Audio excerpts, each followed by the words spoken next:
जय हिंद। तो आइए आज हम लोग मौर्य साम्राज्य के बारे में इतिहास को देखते हैं। ठीक है, तो मौर्य साम्राज्य जो कि मौर्य साम्राज्य का ये उदय हो रहा है। ठीक है, मौर्य साम्राज्य ये तो नॉर्मल जानकारी सभी को है कि जो मौर्य वंश का संस्थापक जो नींव डालने वाला था चंद्रगुप्त मौर्य ही था। ठीक है, ये तो आप लोगों को पता होगा। आइए देखते हैं। हम लोग किसी भी वंश या किसी भी साम्राज्य के बारे में हमें जानना होता है तो हमें कुछ साक्ष्य चाहिए, कुछ स्रोत चाहिए। उसके माध्यम से हम लोग उस वंश के बारे में क्या करते हैं, जानकारी हमें पता चलती है। ठीक है, तो आइए देखते हैं हम लोग। तो इसको मौर्य साम्राज्य के जानने के लिए हमें साहित्यिक स्रोत, ठीक है, साहित्यिक स्रोत, पुरातात्विक स्रोत और एक होता है विदेशी यूनानियों के द्वारा, या तो उसके समय विदेश से कोई आया होगा, ठीक है, या दूत आया होगा, जैसे कि सेल्यूकस निकेटर का दूत आया था मेगास्थनीज। ठीक है, तो ठीक उसी प्रकार आप समझ जाइए। ठीक है, तो आइए देखते हैं हम लोग। ठीक है, तो हम लोग देखते हैं कि विदेशी विवरण, विदेशियों के अनुसार, विदेशी या यूनानी कह लीजिए, ठीक है, विवरण। ठीक है, तो आया था चंद्रगुप्त मौर्य के दरबार में सेल्यूकस निकेटर का राजदूत मेगास्थनीज। ठीक है, मेगास्थनीज।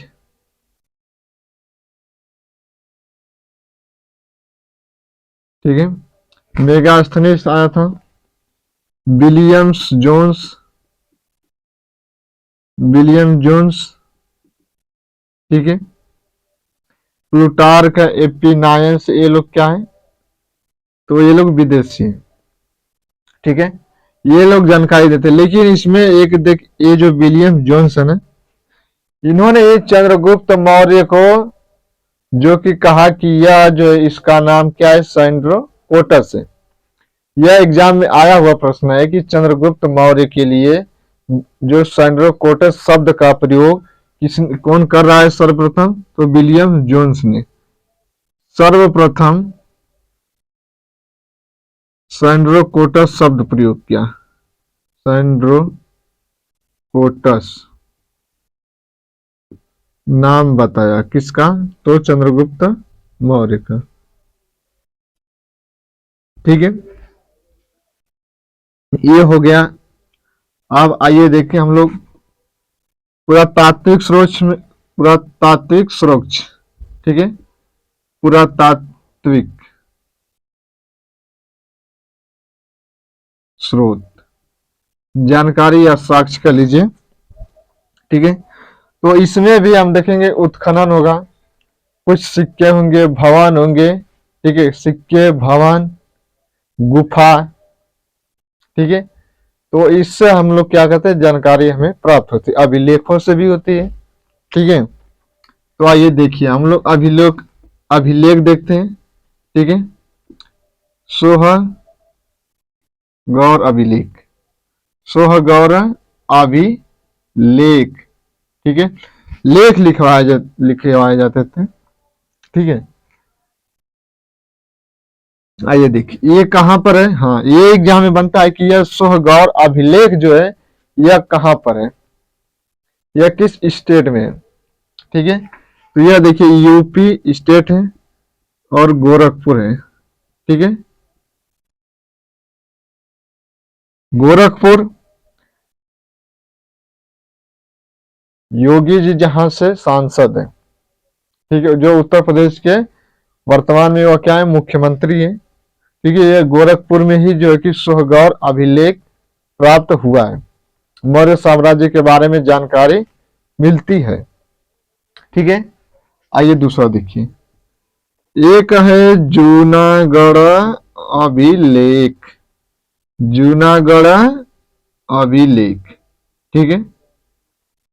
यह एग्जाम में आया है प्रश्न कि जूनागढ़ जो अभिलेख है ना, इसी तो अभिलेख में जो सुदर्शन जो झील है उसके बारे में जो है कि इसी अभिलेख से पता चलता है, ठीक है। तो एग्जाम में जो है कि यह रुद्र दामन का क्या है, अभिलेख किसका है, तो रुद्र दामन का। दामन छुड़ा तननों की, ये गाना चला था, ठीक है। उसी गाने के माध्यम से रुद्र दामन या जूनागढ़ अभिलेख, ठीक है। आइए और देख लीजिए जानकारी क्या है आपके पास, ठीक है। हाँ, इसमें कुछ भवन महल बनाए गए होंगे, ठीक है। गुफा, ठीक है, गुफा इसके माध्यम से। हाँ, एक मुद्रा जो है कि बड़ी चर्चित है, मुद्राओं के माध्यम से यह पता चल जाएगा कि इनका संबंध विदेशों या यूनानियों से था, तो उससे हम लोग जानकारी प्राप्त हो जाती है मुद्रा से। हाँ, ये मुद्रा जो जो मौर्य साम्राज्य के बारे में जानकारी मिलती है, तो इस समय की जो मुद्रा बताई जाती है ना, वह थी आहत मुद्रा। आहत मुद्रा, इससे भी हमें जानकारी जो है कि मौर्य साम्राज्य के बारे में मिलती है। एक मुद्रा और है जो कि पंचमार्क मुद्रा, ठीक है, पंचमार्क मुद्रा, इससे भी हमें जानकारी मिलती है, ठीक है, मौर्य साम्राज्य के बारे में। ये सभी हम लोग क्या देख रहे हैं कि मौर्य साम्राज्य के बारे में जानकारी हमें कहां कहां से प्राप्त हो रही है, ठीक है। अब कुछ देख लिए जानकारी हमें एक और स्रोत होता है साहित्यिक स्रोत, ठीक है, साहित्यिक स्रोत, ठीक है। तो आइए देखिए, साहित्यिक स्रोतों में कुछ किताबें लिखी जाइए, जैसे मेगास्थनीज की पुस्तक यहाँ पर है इंडिका, ठीक है, इंडिका, ठीक है। हाँ, इंडिका पुस्तक हो गई, ठीक है। मुद्रा राक्षस जो विशाख दत्त की पुस्तक है, मुद्रा राक्षस किसकी पुस्तक है, तो विशाख दत्त। इंडिका तो मेगास्थनीज की। अर्थशास्त्र जो कि कौटिल्य, देखिए कौटिल्य का 3 नाम से जानते हैं उसको, कौटिल्य, विष्णुगुप्त, चाणक्य, ठीक है। और जो कि चंद्रगुप्त मौर्य के साथ ही तो ये चाणक्य जाते हैं। दोनों ने मिलकर क्या किया था, मौर्य साम्राज्य की नींव डाली थी। उस समय घनानंद का शासन था। घनानंद के दरबार में जो ये चाणक्य गए थे, तो वहां से घोर इनके साथ कुछ व्यवहार किया गया होगा, तो वहां से चले और जानते हैं कि इनके पास चुटिया होती थी, ठीक है। वहीं पर चुटिया को खोले और उन्होंने यह क्या लिया, प्रण लिया कि मैं घनानंद की जो वंश है, नंद वंश है, मैं इसका नाश कर दूंगा, ठीक है। और वहां से जो है कि चाणक्य चले जाते हैं, ठीक है। तो चंद्रगुप्त मौर्य को साथ लेते हैं और घनानंद नंद वंश का क्या करते, सफाया कर दिए इन दोनों मिलकर, ठीक है। मुद्रा राक्षस किसकी पुस्तक है, तो आप लोग बताइएगा मुद्रा राक्षस किसकी है, तो विशाख दत्त की, ठीक है, विशाख दत्त। हाँ, ये जो विशाख दत्त है ना, इसमें बताया गया कि जो चंद्रगुप्त मौर्य था वह वह जो है कि निम्न कुल का था, ठीक है, निम्नहीन कुल का वह क्या था, चंद्रगुप्त मौर्य था। तीसरी, ठीक है, तीसरी पुस्तक देख लीजिए। हाँ, इधर आइए, कथा सरित सागर, कथा सरित सागर। यह एग्जाम में आया कि कथा सरित सागर पुस्तक किसकी है, तो इसका आंसर होगा सोमदेव, ठीक है, सोमदेव। सोमदेव ने कथा सरित सागर जो पुस्तक है उसकी क्या करते हैं, रचना करते हैं, ठीक है। एक और पुस्तक है क्षेमेंद्र कृत की जो पुस्तक है, ठीक है, उसको भी हम लोग देख लेते हैं, ठीक है। आइए देखिए, बृहद कथा मंजरी किसकी पुस्तक है भाई? बृहद कथा मंजरी, ठीक है, बृहद कथा मंजरी किसकी पुस्तक है? तो कहेंगे कि क्षेमेंद्र कृत की है। क्षेमेंद्र कृत की पुस्तक क्या है? ठीक है, कथा सरित, सॉरी, बृहद कथा मंजरी किसकी पुस्तक है? तो क्षेमेंद्र कृत की। ठीक है, एक और पुस्तक लिख लीजिए, अगली जो पुस्तक है, पांचवी पुस्तक, ठीक है, परिशिष्ट पर्वन की पुस्तक है। ठीक है, सॉरी, परिशिष्ट पर्वन, ठीक है, परिशिष्ट पर्वन यह किसकी पुस्तक है? तो आपको बता दें कि यह हेमचंद्र, हेमचंद्रा की यह पुस्तक है। कौन सी? परिशिष्ट पर्वन। ठीक है, परिशिष्ट पर्वन। एक और पुस्तक आती है जो कौटिल्य का सभी को पता है कि चाणक्य जो पुस्तक है अर्थशास्त्र।